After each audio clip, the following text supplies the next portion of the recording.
Hello and welcome to Written in Uncertainty, an Elder Scrolls podcast sat firmly in the grey maybe of the series universe. My name is Aramithius, and today we're discussing how the cycle of time in the Erebus works, with particular attention to how the dragon eats itself and what happens when the cycles of the world turn. Today we're asking, what are kalpas, with a side helping of, where do the Redguards come from anyway? Before we begin, the usual disclaimer, I'd just like to remind everyone that this is my own understanding of the idea, and not necessarily the whole truth of the matter, although I'll do my best to bring in as many other viewpoints as I can. You may have other ideas, and if so, I'd absolutely love to hear them. Please leave a comment in the blog post that accompanies this cast at writteninuncertainty.wordpress.com, or join the conversation at the Written in Uncertainty Discord server. So first of all, what are kalpas? They are the cycles that Mundus goes through from the point where Mundus is created to the point where Mundus is destroyed.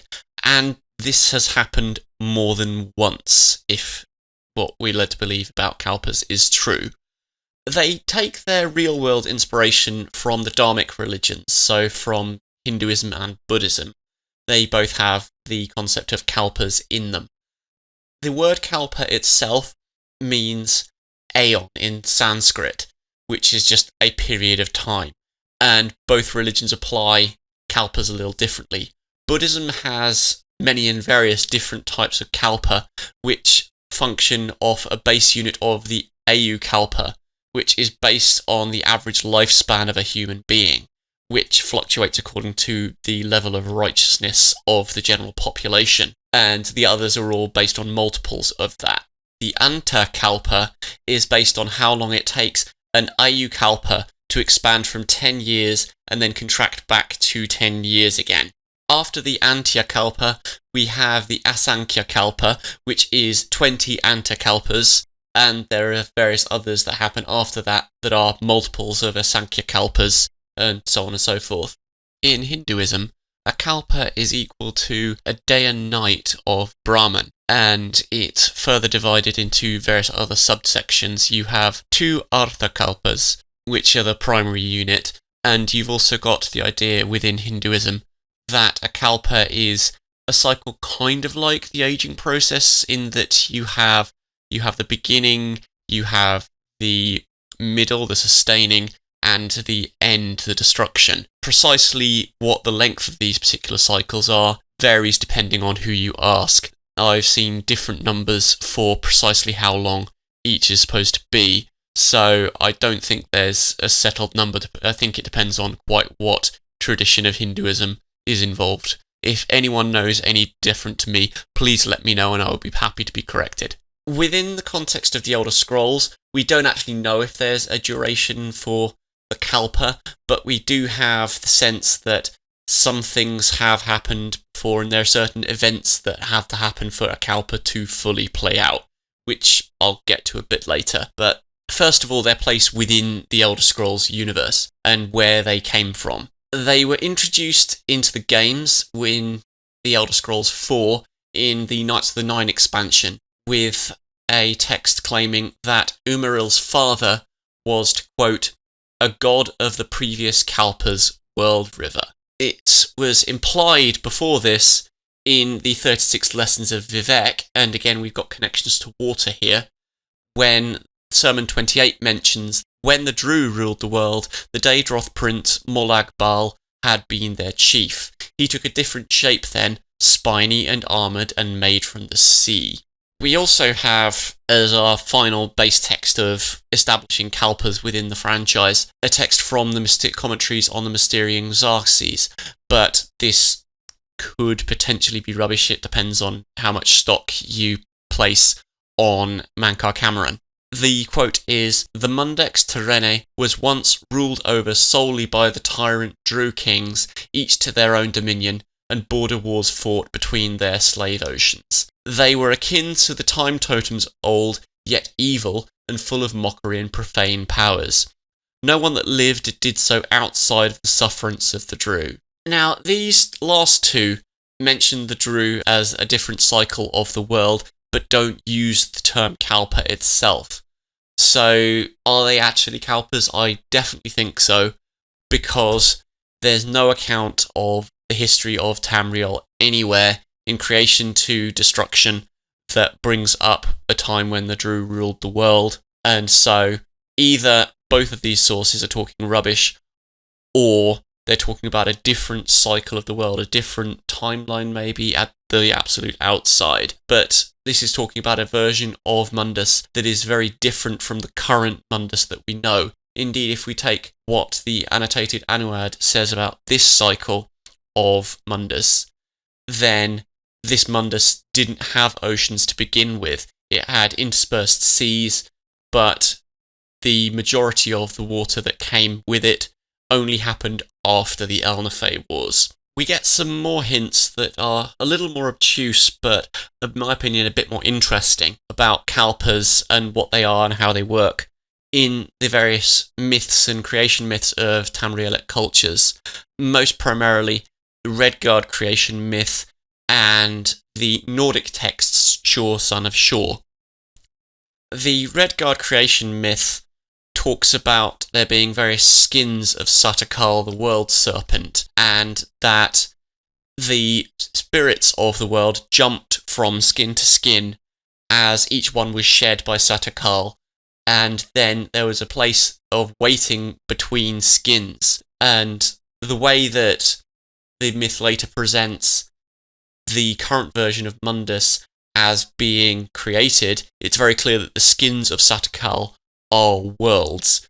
So movement from skins to skin, it's movement between cycles of the world and shedding of the skin, which is a regular thing for snakes. So that establishes the idea of kalpas as a fairly basic concept of how Redguards understand how the world should work.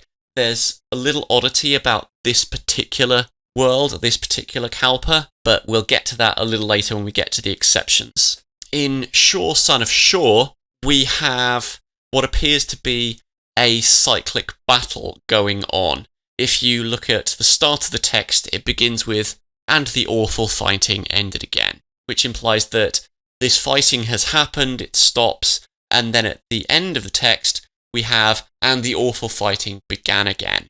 But we also have some hints from the text itself that this is cyclical. We have this quote in particular. "He told his father that these words had been said before, and Shor only sighed and said, 'Yes, and always they will be ignored. As for the counsel you crave, bold son, and in spite of all your other fathers here with me, that you create every time you spit out your doom, do not worry. You have again beat the drum of war, and perhaps this time you will win.'" Now, that particular quote has some interesting wrinkles that we'll get to a bit later, but in both of these texts, in both the Redguard text and the Shor, son of Shor text, they seem to imply sequential kalpas. That is, kalpas that happen one after the other, and the space in between kalpas where these spirits carry on existing, remember, and potentially can also do different things. If you think back to the quotes about Molag Bal being the chief of the Drew, he's not anything to do with any races on Tamriel, on Mundus. In this particular kalpa, he's a Daedric prince, he's disconnected from creation. So that also implies that you could have Etarda with different roles happening between kalpas. But that almost doesn't make sense to me if we think about how time works in the Elder Scrolls. It feels like there's some sort of supra time going on. If you think about how when Akatosh forms, time begins, and potentially also things stabilising when Magnus leaves the world, when Lorkhan has his heart ripped out, then before the formation of Akatosh, there is no time. You're in essence functioning in a permanent dragon break, as we've talked about last time, which means that everything happens at once, everything is acausal, so it's kind of a mess. You don't really have sequential events because you don't have cause and effect anymore. But all these texts seem to imply sequential kalpas, that the events between kalpas take into account the stuff that's happened before, in either the previous kalpas or the time before kalpas, which is very, very strange. We do, however, have a quote that kind of cements this from Michael Kirkbride. He explicitly said in a forum post that the Dawn era was the end of the previous Kalpa. The new Kalpa begins with the first day of the Mythic era. But again, I keep on coming back to the notion of the Dawn era as a time without time, particularly as the Murakati Selective's Dragon Break is called the Middle Dawn. So there's that particular narrative tension there, which I don't think is really resolved at this point. I'm kind of resigned to the fact that Kalpas have to be sequential, but that doesn't make a huge amount of sense to me. I'm going to talk about the things that result from that sequential nature of Kalpas in a little while, but I first of all wanted to flag a potential consequence of that last quote, that if you think about the Dawn era and the Mythic era being the point of overlap between Kalpas, and what that means for the events of each Kalpa. The Imperial Library has an absolutely fascinating thread that was posted up some time ago by Lady Nerevar that presents a model of Kalpas as parabolas. That is, in the sense of you can chart the amount of magic or the wackiness of a Kalpa in like you can a parabola graph. She basically proposed that ever since the start of the Mythic era, the amount of magic or the magicalness of Tamriel has been decreasing, and then it reaches a low point with the Oblivion Crisis, and with Oblivion then erupting back onto Tamriel and starting to potentially merge all those various bits of the Erebus back together, then magic starts to gradually get reintroduced. You can sort of see this in how history's been within Tamriel. If you look at the first era, you had marvels like people trying to reach Aetherius and doing various things with the Dream Sleeve. You had the Battle Spire, which was an Imperial pocket realm of Oblivion, which is now gone in the current cycle of time, or the current time in Tamriel. It's now gone. And you've then got the return of the dragons in Skyrim. You've got these much more mythical creatures coming back and doing an awful lot of things to shake up the stability that normality kind of brings to Tamriel. I really like this model in how it thinks about the general progression of a Kalpa, because it gives an underlying system to potentially what causes the Kalpa to turn. That you've got some events that will happen and then reintroduce magic, start to break down the barriers between Mundus, Oblivion, Aetherius, and start everything steadily merging back together into the chaos that is the Dawn. And then eventually at some point, Lorkhan will propose building Mundus again. Some of the spirits will want to go along with it, and so Mundus gets built again. And that almost, along with some of the bits from Shor, Son of Shor, implies that you get some events that will happen every single Kalpa. Remember that Shor, Son of Shor said about every time you spit out your doom. And if we take that as a fairly obvious reference to Lorkhan's heart being torn out, as Shor is Lorkhan, and spitting something out as an integral part of each Mundus, then it's clearly something that's happened more than once. And so you can start thinking about, well, what things underpin how the Kalpas work? What's the general narrative of Kalpas, and how does that change? What sort of shifts are we seeing in how the world is framed? We have this idea of particular events happening at particular points, most obviously in the second of the 7 fights of the Al-Dudaga. We have this quote from the end of that passage. And Dagon woke up with a hideous headache to look down on Sarthal, and look, it was not destroyed at all. There were its mighty sites, its halls, its fountain of voices, and the tusk house of Jarl the Tongue, and arrayed before it was the host of hoary Ysgrim all lined up for war.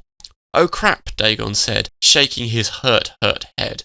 I have come too early, for the destruction of Sarthal has not occurred, for I see the army of King Ysgrim waiting for the elves that I am sending. What could I be thinking to come before the veils are pierced? Even the laws of trickery would not help me if I did that. So in this particular passage, we have a very definite idea that destruction of certain parts of Mundus should only take place at a certain time.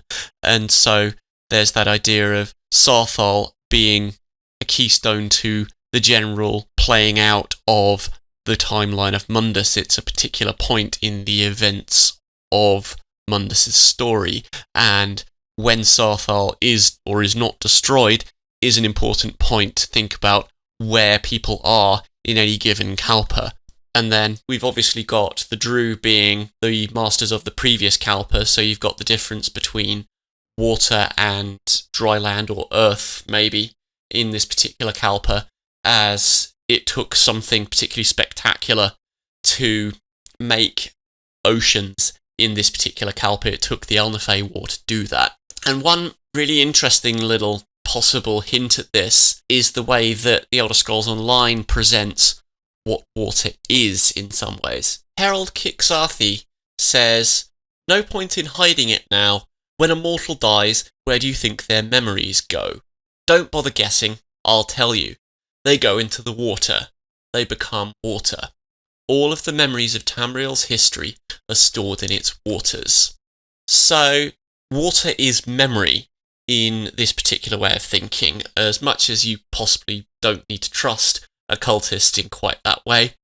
That's potentially interesting is why water would be memory. If water is memory, is it a reflection of a previous kalpa, maybe? We've also got the phrase and the book, Waters of Oblivion. Oblivion as a place of stuff that's ever-changing, not necessarily nothingness, but ever-changing substance, places where nothing is constant, where the rules are constantly changing. It's very natural to associate it with water if you have turbulent seas and that sort of thing. But going deeper than that, is Oblivion potentially a reflection of what the Arabis was beforehand? Was it somehow a way of containing memories of the previous kalpa?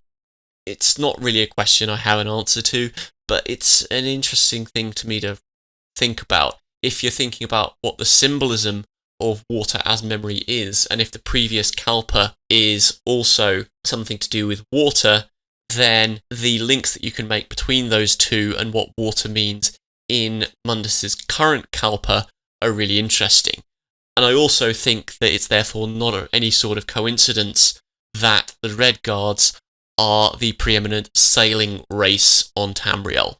But what does all that mean? If kalpas are sequential, if memories are water, and it's a memory of the previous kalpa, or some sort of overspill of the previous kalpa, then is there some point to kalpas? Is the kalpic cycle trying to produce something?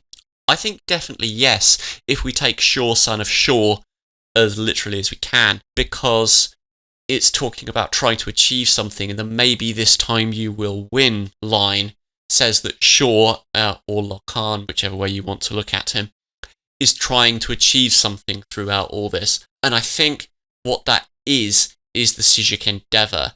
It's the way of escaping Mundus, breaking boundaries, and moving beyond them. And potentially then also creating new amaranths out of it. What is an amaranth? I don't really want to get into that whole can of worms in this cast, but I will give a quick 2-sentence definition here. It's the process whereby a person becomes another universe, where you disconnect from the Arabis as it is currently, and you start dreaming, hallucinating something or other, some kind of metaphor there, a new universe. And I think that's what Lorcan is trying to do here. I've talked previously about how Lorcan is a scarab, or is associated with a scarab in various Tamrielic religions, and you think about how scarabs or dung beetles operate. They push dung balls around and lay their eggs in them. The new dung beetles hatch and fly away from the dung ball, which it's a bit of a weird image, I suppose, to consider that Mundus is a dung ball, but I think it's quite an appropriate one, particularly given how the Redguards describe it, which, again, we will get to later. I've got a few more things I want to talk about first, but another potential illustration of what's happening here is Fight 1 in the 7 Fights of the Aldu Daga. The quote in particular is, "Oh crap," said the Leaper Demon King. "You found us out, World Eater. Yes, just after the 2 bells of the Allmaker's goat sound, the greedy man and I and our servants hoard bits and bobs of the world so you can't eat it all. And when the world comes back, we sort of just stick those portions back on, and so that's why it's bigger and bigger for you to eat each time. But it wasn't my idea. The greedy man hates you so much, and it was his idea to finally trap you one kalpa when it was all much too big, and so you would explode out from your belly and die, so that the world would never have to die again." Now that's not quite what I was talking about with the scarab metaphor. That's a little different, so maybe my ideas are a bit off. But that idea is that you essentially have a world that lasts forever, that you break the kalpic cycle altogether, and you therefore have a world that just carries on. And so that kind of leads me to the question, is this kalpa special? Is there something different about this particular kalpa? Because I think we do have some hints of that when we look at some of the creation myths. If you look at the annotated Anuad, you have this quote. "Anu awoke and fought Padme again. The long and furious battle ended with Anu the victor.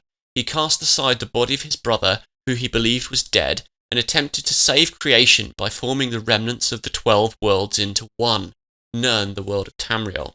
Now, just a little bit of context there. The 12 worlds were birthed by Nir as part of her union with Anu, and they had previously had life which had flourished on them, and the Elnafey and the Hist both come from the remnants of the 12 worlds. But the key takeaway here is that Nirn is remnants of worlds smashed together and combined to try and make them into one thing, which we also have in the Redguard creation myth. To quote from the monomyth, we have this. "Ruptger was able to sire many children through the cycles, and so he became known as the Tall Papa. He continued to place stars to map out the void for others, but after so many cycles there were almost too many spirits to help out. He made himself a helper from the detritus of past skins, and this was Sep, or Second Serpent. Sep had much of the hungry stomach still left in him, multiple hungers from multiple skins. He was so hungry he could not think straight. Sometimes he would just eat the spirits he was supposed to help, but Tall Papa would always reach in and take them back out. Finally, tired of helping Tall Papa, Sep went and gathered the rest of the old skins and balled them up, tricking spirits to help him, promising that this was how you reached the new world, by making one out of the old."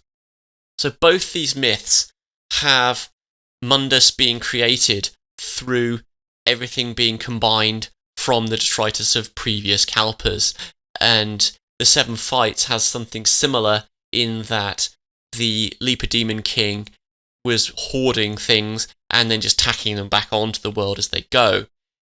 It's an interesting juxtaposition as well if you think about the attitudes for this. The Nords presenting the 7 Fights are seeing this as a good thing, that the world won't have to die, that you won't have Alduin swooping down and killing you. Whereas the Redguards see that this is a break of the natural cycle. It's similar to how the Altmer view things, if you think back to Arkast on the Manish-Murish view of the world, that the natural place for the spirits is in the stars, and so to deprive them of that, and to ultimately divorce them from the real world, as this particular myth has it, that it's a bad place, that it's a prison where lots of things will die and lots of bad things will happen. But if we take all 3 of these creation myths, if you like, together, I don't really know whether we can call the 7 Fights a creation myth as such, but it does talk about how the world is formed.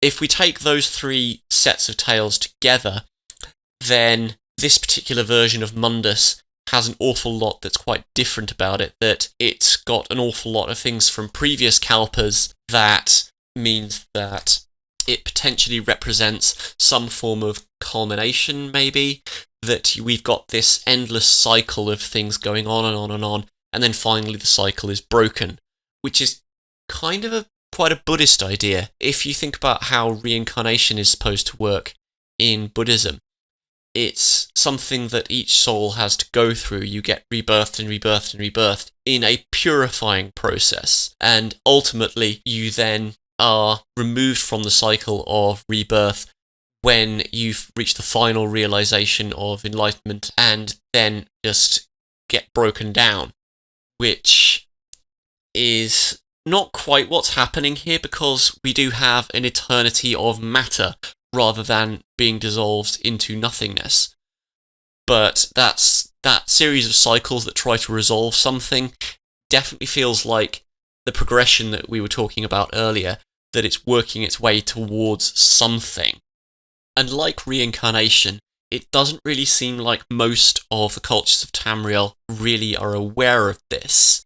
It's not something that features prominently in most of their religions, although there is one big exception, which I've been hinting at, which is the Redguards. And they look at their whole cycle as something that is inherently Kalpic. The walkabout, their version of good behaviour, is ultimately a way to skip between the skins. It's a way to transcend Kalpas. It's a way of returning to the space between.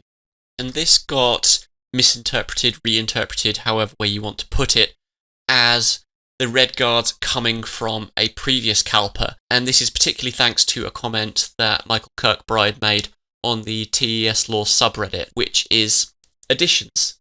Tamriel is the present. It is literally the centre of time. Akavir is the east, and it is in the future. Hammerfell is to the west, and it is in the past. Travelling from west to east means more than taking time to sail, it means sailing across time. Atmora to the north is frozen in time.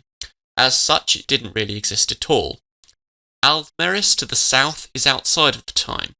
As such, it didn't really exist at all. Now, apart from MK conflating Hammerfell and Yokuda, or mistaking Yokuda for Hammerfell, there's some interesting implications there. That Yokuda is the past is potentially something that is literal. Is he talking about time zones particularly here? That's not really been the way it's been interpreted, that it's just the progression of time, particularly seeing as in the games the sun rises in the east, sets in the west. The west is the future in quite a few real-world conceptions of how time works because of that progression, which Tamriel may be trying to distance itself from in the way it's presented, simply because it's a common way of doing things. But with a sun that still rises in the east and sets in the west, I'm not sure that's too likely. So this has spawned the idea that Yokuda is a previous Kalpa, that the Redguards have come from a previous Kalpa and invaded Tamriel. This was mostly a fan theory until the advent of the Elder Scrolls Online, which produced a book called The Hunger of Sep, which pretty much backs this up. We've got this particular quote from it.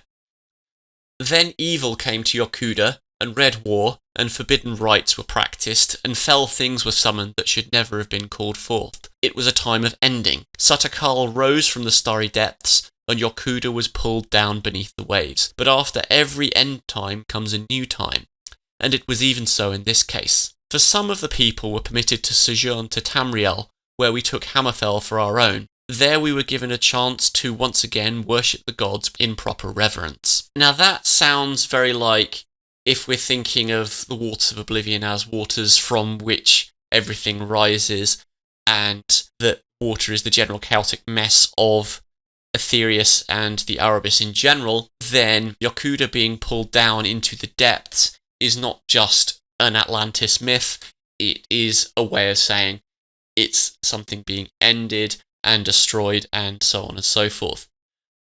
But that's also kind of throwing a spanner in the works is this particular line from an NPC in the Elder Scrolls IV Oblivion, who says that ships sail from Anvil Harbour to ports of call in Hammerfell, Somerset Isle, Yokuda, and the Western Isles. So either Ulfgar Fogeye is getting his geography very wrong, which, as a trader, I would hope that he wouldn't, but that's the most convenient way of doing it, or there's some remnant of Yokuda that has survived the turn of the Kalpa, or Yokuda isn't a turn of the Kalpa, and they're not from a previous Kalpa. But there's an awful lot that seems to indicate this in the way that the Yokudans think about time and cycles of time and their myths. It takes things into account a lot more than other cultures tend to. And we've also got Michael Kirkbride cementing this in his texts with Lord Vivek's sword meeting with Cyrus the Restless. The particular quote is, "At twilight on the 12th day out of Jabur, Coil, long learned in the navigations, took sighting of the non-constellation of Sep, and abruptly Cyrus changed course to the north. The old hands explained to the new that they had crossed the line that day, and it was now safe to bear up for old Yokuda." Now, that implies that you can get to Yokuda, but there's a particular path to it, that you need to sail in a particular way, sail at strange angles, maybe, just to think about how the walkabout is described, in order to get back to Yokuda, which means that there are barriers that you have to go through in order to get there. So you can get there, it's just difficult. That does kind of work with Ulfgar's line, if we're assuming that in order to trade with Yokuda, that particular ships have to take a particular course to get there, and in doing so, they switch between Kalpas, but again, that's something that I'm not really sure about. And if Yokuda is the past, we then need to think about Akavir as the future, as was said in that Reddit thread. And there was another thread that Michael Kirkbride posted that has been interpreted as being that Akavir and Toshraka are not necessarily an alternative Kalpa, but they are another dream altogether. It's not a cycle of this world, it's another world. That Toshraka has been interpreted as being the amaranth of the new dream and creates the world that way. But as far as I understand it, and I will post both the source from which this theory started and the disavowals that I can find, but Michael Kirkbride has said that he's not really happy with that idea. He says, well, that he said there were some interesting ideas in it, but that the text wasn't a serious idea. So you will have some people that will present Yokuda as being a different dream rather than just a different Kalpa, being a different universe rather than just another cycle of this one, but I'm not hugely convinced of the idea because there is very little textual evidence to back it up. And one final image that gets used in some places in the Elder Scrolls, but probably not enough and not connected to Kalpas, is that of the Ouroboros, the idea of a serpent which eats its tail, which is something that feels like it should be a thing with regards to the Kalpas. It's not talked about explicitly, although there are a few allusions to it, again in the Yokudan monomyth, when there's talk of the serpents, in various cases, Sutak and Sep, both eating various things. There are some things that get eaten in order to make way for other things, and this also relates to the idea that Paarthurnax presents in the Elder Scrolls V, that to let this universe carry on going is to simply deny the next Kalpa. It's to actively stop the next world from being born, which kind of goes along with the ideas that this Kalpa is different in that it's trying to be long, it's trying to be extended, which some fans have pointed out is something to do with Akatosh. You'll hear some people talk about Akatosh having a favourite Kalpa, having this particular cycle of Mundus as his favourite Kalpa. This comes from another comment that Michael Kirkbride has made, which is this quote: "Just like Akatosh as we usually know him, could time scheme against his mirror brother of the Nords, Alduin, to keep the present Kalpa, perhaps his favourite, from being eaten." Now this also implies that Akatosh is potentially part of the greedy man's scheme in the Seven Fights of the Elder Dagger, and is potentially involved with the Leaper Demon King as well. There's nothing necessarily that links those two, apart from a conspiracy theory which you will hear bandied around, that Lorcan and Akatosh are two sides of the same being. But apart from that, there's not really a huge amount to back that idea up, and it goes against the general notion of the Ouroboros as a cyclic thing of the dragon or the serpent constantly eating its own tail. So does Akatosh want to stop the Kalpic cycle to keep everything as it is, or is he happy to carry it ongoing? Does he really know much about that? I'm not totally sure, because we don't really have that much information, although it's entirely possible that what the Murikati Selectives did to Akatosh when they danced on the tower, in giving him more mannish sentiments, in giving him a mannish sympathy, also meant that he was more inclined towards extending this particular Kalpa and having it as a thing to be grateful for and to enjoy and to prolong for as long as possible. And that's about it for Kalpas and everything for this week.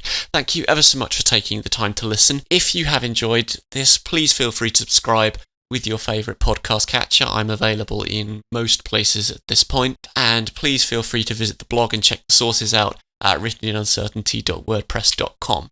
I'm beginning to reach the end of my original list of topics that I had for the initial push for this series, and so please let me know if you have any other ideas for topics that you want me to cover and look at, or any shorter questions. If I get enough short questions, I can easily do a Q&A episode at the end to round it all off. I'm hoping to get enough content together to be able to publish things until the end of November at this point. But if you have any other ideas, please let me know either in the comments here or in the Written Uncertainty Discord, or find me on Twitter at Aramithius. However you can, get in touch with me. Let me know if there's anything you want me to address, either with a full episode or as a shorter answer, something for me to check out or fact check or something. And if I can, we'll put those into a compilation episode. Please join me next time as I discuss things that go beyond this particular Mundus in whatever cycle it happens, in looking at what lies beyond Mundus